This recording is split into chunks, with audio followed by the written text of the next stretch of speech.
Alrighty, ladies. What time is it? Ask your auntie.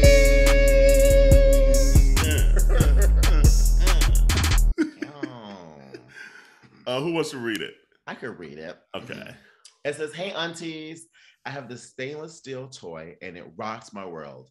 I told my ex, just best friends now, about it when we were hanging out, and I offered to let him borrow it since they are so expensive. Kind of like a try before you buy, I guess."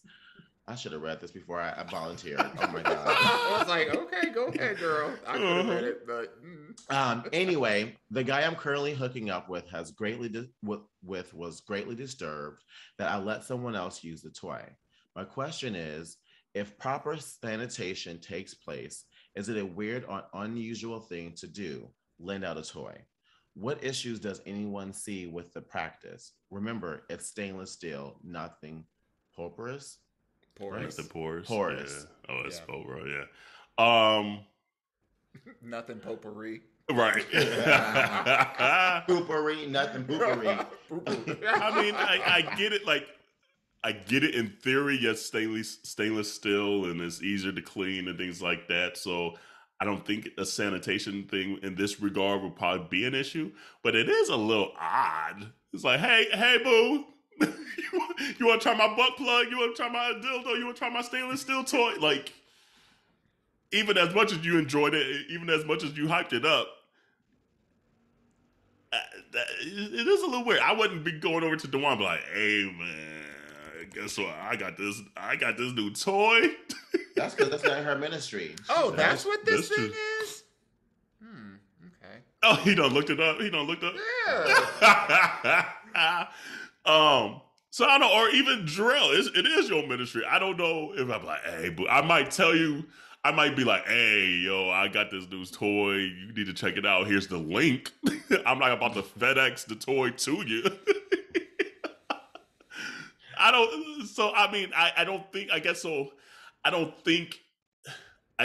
think anything bad is going to come out of it.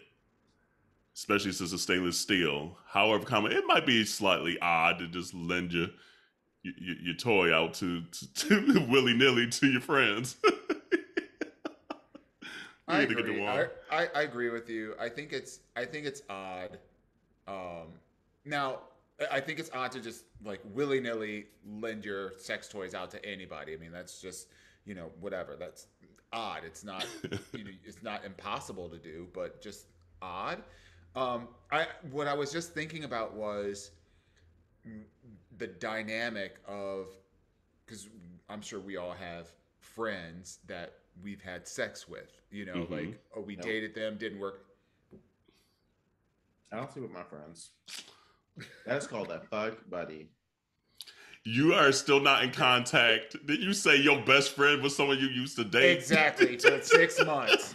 Okay. It wasn't even 6 months. It was literally for 6 damn weeks. Okay. It don't even count. Okay. Still. Okay. Look, we see okay. Every year that body count gets smaller. No, because it's only one person. It's only one person. And again, that was so long ago. I forgot we even dated. And hold on. There's another human being that we've talked outside of the podcast that you and I know each other, see each other. Yes, that we still. No, I know who this is too. Okay, but I know who this is. But that's not a friend. That's not a friend. That's somebody I know. Oh, that's different. That ain't my friend. That's somebody I know. Okay. Okay. Yeah. So we'll say 1.5 then.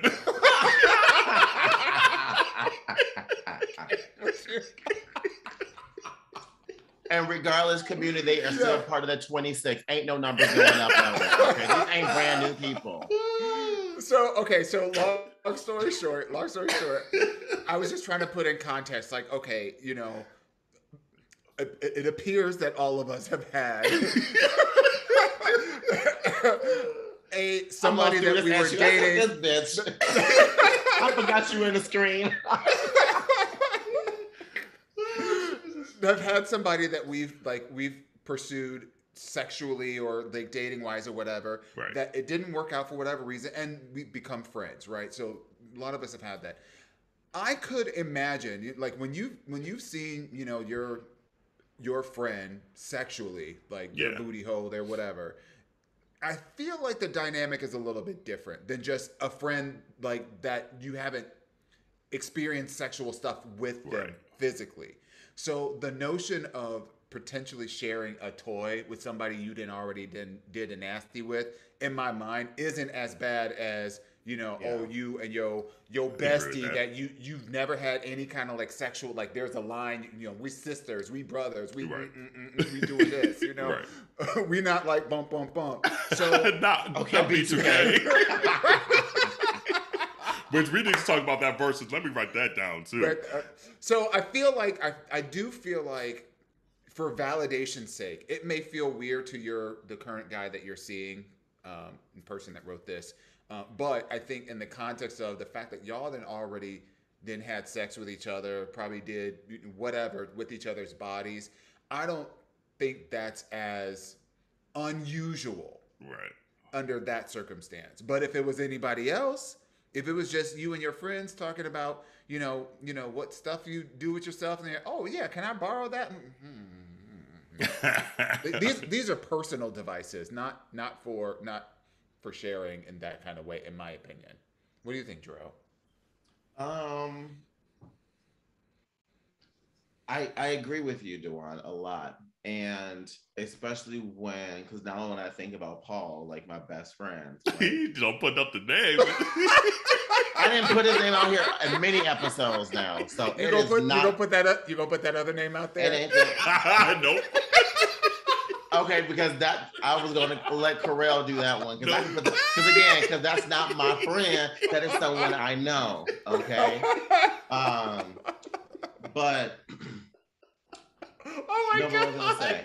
But yeah, but like I understand. Like I definitely see them a lot different. Like when we started becoming friends, our like friendship was a lot different after going that far, if that makes sense. So we were able, like the conversations we were able to have were so authentic and so real, because there was no fronts. There was no like trying to pretend to be something. Like we knew each other, if that makes sense. So now that's what to say, we ain't doing no shit like that. Like I would never, that's not who I am, but I understand that closeness that Dewan was saying. Yeah. But I don't think it's that weird. It's not something I would do. I mean, you hear often about like people, like, and you see it in porn when people are using toys. Them toys ain't brand new. Some of them toys are things that they use constantly in some scenes, depending on what studio they are in. Sometimes there are people who hook up and they hook up with people and they use the toy, their personal toys, with hookups. Like that's no different than just doing a random hookup. Actually, I would feel like that's more better than doing it with some regular person that you don't know, that you happen to be hooking up with, if that makes sense. So if you're someone who's into toys, I don't think that's something that really crosses your mind, because at the end of the day, it's the point is the pleasure. It's not who Pleasure principle. It's not about the person that's using it, if that makes sense. So and I mean, the toys are meant to be clean, so like in my head I get that. I don't think in my head I'm grossed out by it being used and things like that, because I guess I would trust my friend to clean it, I guess, and I would probably clean it before I used it on myself too. But yeah, like I just feel like it's just and maybe just in my friendships, it's just never been a conversation. Like, I mean, it's probably been a conversation, but it's not been like, "Hey, girl, let me go get it out my drawer. Here, you can borrow it for the weekend," kind of thing. Right. You know. I think this is more about it being his ex than it is about the toy, if I'm being honest. And it says like the guy I'm currently hooking up with was dealers that he don't get no power. Why do you care? Like y'all just hook it up to begin with. What it is, he wasn't claiming that booty hole. That's what he want, and he mad that when he do be breaking them walls down, he can't play with because you didn't loan that bitch out. So now he got to wait for that to come back. He wanted he mad he didn't get the loan. That part too. He's like, I've been eyeing that. That's been in my car for the last month. Look. Oh, so now we sharing? Oh, so we sharing? Oh, that's what we doing now? Where was my sharing? You ain't sharing with me. You got 2 M's. No, let me stop. Next topic. I would love to be a fly on the wall when this whole conversation broke down. Because, like, I'm just trying to imagine, like, mid-thrust. How did this even come out? No, like, he was. I'm telling you, the boyfriend was looking for it in the drawer. He's like, where that toy at? Where that toy at? Mm-hmm. He's like, oh, I left it to Troy, whatever. He's like, you left the toy to Troy? Like, you don't be lending toys to like your ex. That's probably what it was. It was probably, like you said, more the ex issue. It's more the X factor than the actual toy factor. Yeah. Yeah. Oh well. But come and get over it. Yeah. And then send us a toy. send the aunties a free toy. Not the one you used. I want a new one. That's a great clarification because you knew. I want a new one. Continue to send your questions to aya@minoriteareport.com or DM us. That was a good one.